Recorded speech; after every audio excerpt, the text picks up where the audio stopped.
В эти минуты в Республиканском медиацентре начинается брифинг председателя Центральной избирательной комиссии Республики Саха-Якутия Алексея Ефимова. Представляем вашему вниманию прямую трансляцию.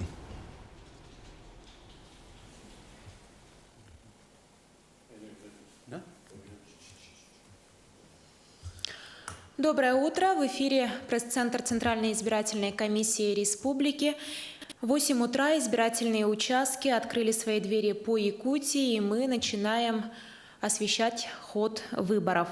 Сегодня в 80 регионах страны пройдут выборы разного уровня. Якутянам же предстоит избрать главу республики, народных депутатов Виотумен, главу столицы, депутатов городской думы. В 15 районах пройдут выборы глав, в 22 районах состоятся выборы представительных органов, в 20 поселениях определятся с главами, также в 7 поселениях изберут местных депутатов.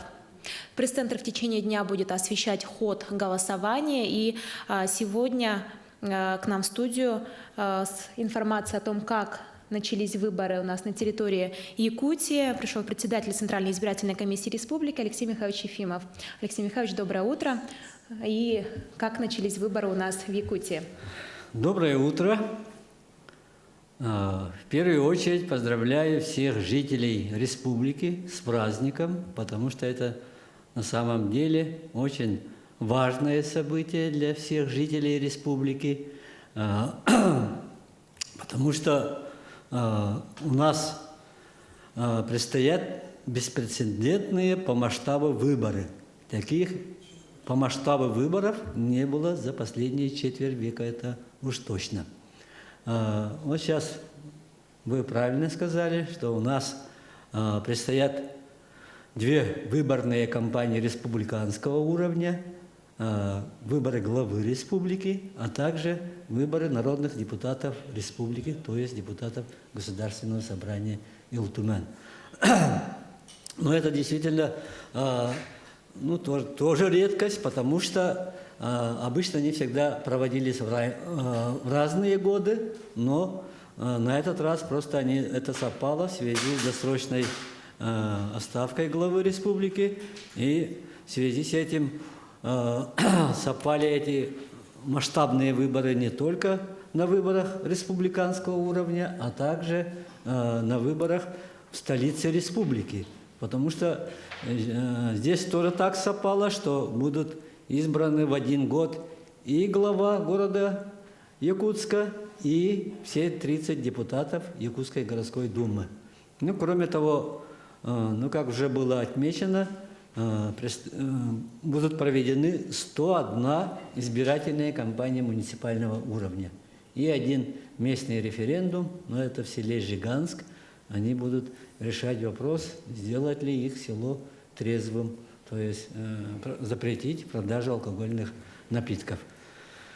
Ну, что касается выбора муниципального уровня, кроме выборов главы республики и главы столицы республики, также будут избраны в этот день главы Алданского, Анабасского, Верхнеколымского, Горного, Кобяйского, Мирнинского, Момского, Намского, Оленевского, Татинского, Усалданского, Усьмайского, Усянского, Черопчинского и Авино-Батантайского районов. Поэтому на этот раз действительно очень большая работа предстоит избирательным комиссиям, потому что если вот весной на выборах всего один был бюллетень, на выборах президента Российской Федерации, то сейчас от 5 до 7 бюллетеней будет на выборах, в зависимости от наличия выборов, допустим, поселенческого уровня. Поэтому если на поселенческом уровне еще есть выборы, то даже до 7 бюллетеней будет доходить. Вот такие масштабные выборы предстоят.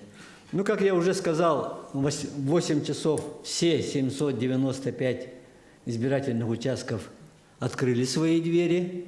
Они в праздничной, торжественной обстановке открыли. В некоторых избирательных участках даже при открытии участков включили гимн Российской Федерации, то есть тем самым создали обстановку праздника И сейчас мы надеемся, что люди с радостью пойдут в избирательные участки, потому что чем выше явка избирателей, тем легитимнее будут выбранные должностные лица. Так, всего 795 участков избирательных, да, как я уже говорил, а количество избирателей 625 тысяч человек. И до этого дня некоторые вот жители, которые проживают в труднодоступных и отдаленных местностях, это 4800 человек, они стопроцентно уже проголосовали, то есть наши избирательные участки обеспечили вот это тоже очень свою трудную миссию. Ну, в некоторых случаях они вот вертолетами добирались, вездеходами, тракторами, на оленях, пешком. В общем, самыми разнообразными способами добирались, чтобы обеспечить жителям любых отдаленных уголков нашей республики, чтобы они смогли реализовать свое конституционное право. Так, что тут еще можно сказать? Вообще, ну, если интересует количество, вот, допустим, кандидатов на выборах республиканского уровня, то на выборах главы республики 4 кандидата, выдвинутых 4 парламентскими партиями. Это Айсен Сергеевич Николаев от партии «Единая Россия», Виктор Николаевич Губарев от КПРФ, Владимир Николаевич Богданов от партии «Справедливая Россия» и Гаврил Павлович Парахин от партии ЛДПР. Что касается выборов в Государственное собрание Ил-Тумен, то по одномандатным округам зарегистрированы 125 кандидатов, а по партийным спискам 303 кандидата. Ну, многих, наверное, интересует количество кандидатов в городскую думу.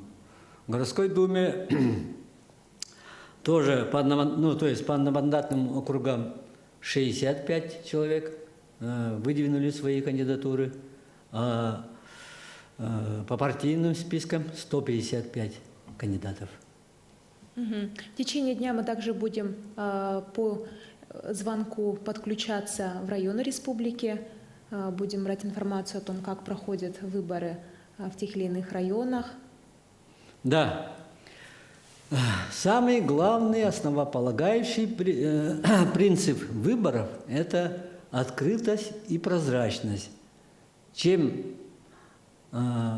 больше мы обеспечим открытость и прозрачность выборов, тем легитимнее будут выбранные должностные лица. И поэтому, вот, начиная с прошлого года, то есть с весны этого года, мы, чтобы обеспечить максимальную прозрачность, ввели практику вот, в течение всего дня, дня выборов, единого дня выборов, а также ночью, через каждые 2-3 часа здесь, в пресс-центре, доставлять и оглашать самую свежую информацию, не только в виде устной информации, а также вот картинок в режиме онлайн, и диаграммы будут, то есть мы обеспечим полностью наглядность.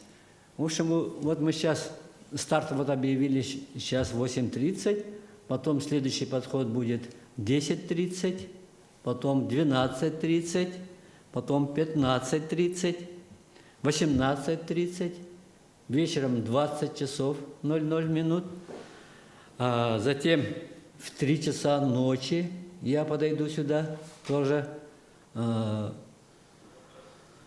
информацию дам.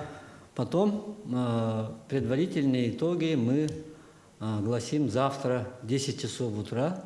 Но поскольку количество бюллетеней очень большое, как я уже говорил, поэтому окончательную пресс-конференцию со всеми выкладками мы произведем уже во вторник в 10 часов утра.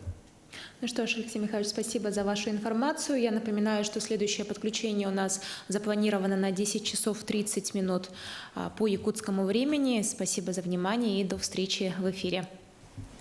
Это была прямая трансляция из Республиканского медиацентра. Там прошел брифинг председателя Центральной избирательной комиссии Якутии Алексея Ефимова.